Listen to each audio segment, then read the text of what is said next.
তো hi guys, দেখতে পাচ্ছ এরা মা বেটা এই 8:30টায় রাতে ফুচকা খাচ্ছে, চুরমুড় খাচ্ছে। কেন? কারণ হয়েছে সকাল থেকে ম্যাডামের জ্বরের অবস্থায় কিছু খেতে ভালো লাগছিল না, ভাত ফাত কিছু খায়নি, ঠিক আছে। কিন্তু ফুচকা দেখতে পাচ্ছ কীভাবে ফুচকাটা লোভে লোভে খাচ্ছে।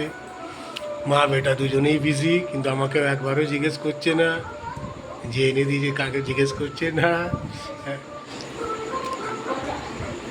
তো গাইস, সকাল থেকে এত জ্বর, কিছু খেতে পারছি না, খুব তেতো লাগছে। এখন ফুচকার টক জলটা খেতে খুব ভালো লাগছে, খাচ্ছি, খুব ভালো লাগছে। তো এটাই খেতে পারছি এখন আপাতত। দেখছো এর অবস্থা।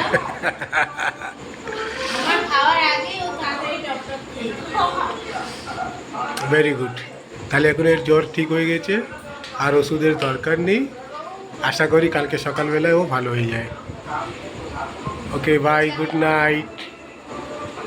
সে গুড নাইট।